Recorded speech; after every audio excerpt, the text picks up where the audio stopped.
Hello everyone, Neil back once again with another quick streaming review for you. This time I'm going to be taking a look at Kids in the Hall, the new season, the resurrection, the new 8 episodes that we get now on Prime Video. And it comes with the old intro, with the awesome song, the theme from Shadowy Men on a Shadowy Planet. That has been the theme song ever since the original show, which ran from 1989 to 1995. And it was, of course, produced by Lorne Michaels, famous for Saturday Night Live. And Kids in the Hall is always going to be seen as Canadian comedy, but it's always going to be seen as clever Canadian comedy. And this new season is no different. I'm glad to say it really does live up, to being worthy of the original series in my book. So yes, as I said, we're going to get 8 episodes here on Prime Video. You can watch them all right now. And I'm going to say spoiler alert, just because I'm going to be talking about these sketches. If you don't want to know anything, right? If you want to know zero, then yeah, spoiler alert for sure. I mean, I'm not going to talk about everything, but some things I am going to give away. So just in case, spoiler alert. All right, now this is a fully adult comedy. Okay, this is even more adult than the original series was. The original series was always, edgy and very adult, of course, but this is even more adult as we get some full frontal nudity here for the sake of comedy. A couple of these actors are, they're brave, they're very ballsy, literally. So, yeah, it's been, almost 30 years since we've had this show, though, and the fact that it's resurrected, it really does bring a smile to my face, and it's resurrected in a very funny way, too. We get the character with the towel, bringing them back, digging up their grave and everything, and Mark McKinney, actually, he's really great. He winds up playing this Lorne-esque kind of character, Lorne Michaels, the producer of Saturday Night Live and Kids in the Hall, and just as he did on the original show as well, I believe. But he's fantastic, and he plays a dumb cop again as well, along with the Chatty Cathy sketch, which was really fun too. It's great to see Scott Thompson and Bruce McCullough in drag. That's that's always fun to see. I mean, all 5 of these guys are hilarious to see in drag, playing women. It's fantastic how really convincing they are at playing women as well. But yeah, that's really funny stuff. The Chatty Cathys, the 2 Cathys in the office, if you recall that sketch, they're doing their last fax ever, because it's 2022. I mean, I think people did their last fax a long time ago.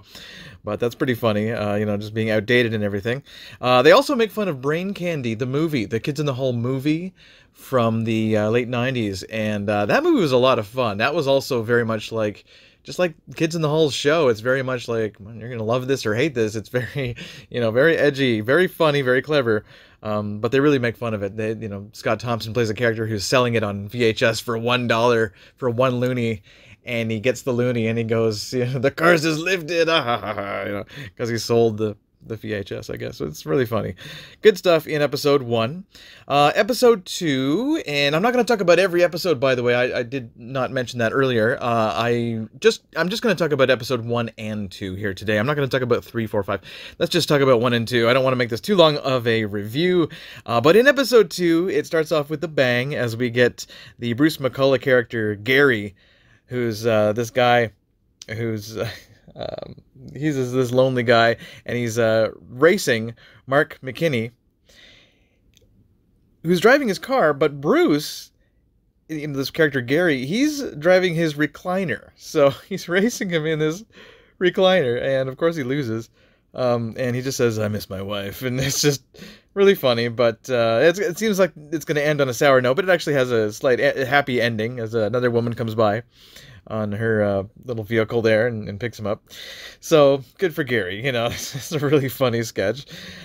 Dave Foley, hilarious as this doctor in episode 2 with he says he's got 61% droppage, which means that 61% of the time he doesn't drop the baby when the baby comes out after helping deliver babies.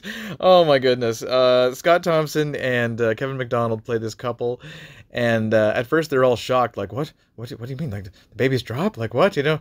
But they actually wind up being like these kind of idiotic characters. The doctor winds up, proving to them how true it is, how slippery those babies can be. It's hard to hold on to them.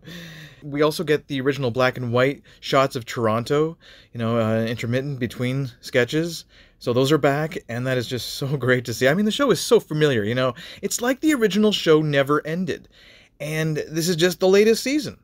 I mean, yeah, like I said, they've always been very edgy with, the homosexual skits and everything, the buddy skits and everything like that, and steps and, things like that. Really funny stuff. But this new season, this resurrection, it is even edgier and a little bit darker too in some skits than ever before. If I had to pick a standout from the first 2 episodes of the New Kids in the Hall season, I'm going to go with the Imaginary Girlfriend sketch with Foley and McDonald. I thought that was really clever. Just the writing of it, the dialogue, and certainly the delivery too. I mean, the way that they did the sketch was really, really funny. It was really cool to see this kind of really an imaginary girlfriend sketch where he's like, oh, one steals the other person's girl, imaginary girl, and yeah, it's pretty good. You got to check it out. There's also a Zoom type, meeting that gets awkward between coworkers, to say the least, and that's what closes out episode 2. There's also, I should also mention, there is a quick segment called Friends of Kids in the Hall, and in episode 1 it featured Pete Davidson as this character, and then in episode 2 we get Catherine O'Hara as well. Great to see her as another character, and we get others throughout the series, of course, so that's cool. It's nice, special guest segment and everything.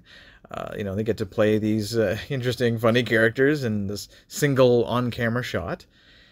And you know what? I mean, most sketches, they're hysterical. They really are funny. This was really funny. And I'm just talking about the first 2 episodes here. The kids are all right. The kids haven't missed a beat. I mean, it won't be everyone's cup of tea. I get that. So I'm not going to give it a perfect score because I don't think everyone's going to love it, just because it is a bit weird. It's a bit off the wall, right? It's very adult, but it's very smart writing too. It can be an acquired taste though, so you got to go in with a little bit of warning, I guess, in that regard, that it's like, okay, yeah, just remember, this is a, straight up adult comedy series. Like, anything can happen, so get ready, and it's wonderfully weird. I've always loved Kids in the Hall, but this new season, yeah, very impressive. So, I mean, again, yeah, and of course the Shadowy Men on a Shadowy Planet's theme song will be stuck in your head forever, and it's still in my head right now. I can't get it out. It's so great. All right, I'm going to give the New Kids in the Hall season a 9 out of 10. It is freaking hilarious, man. I loved it. So, check it out on Prime Video. That's all for me, guys. This is Neil, signing off. Until my next review, peace.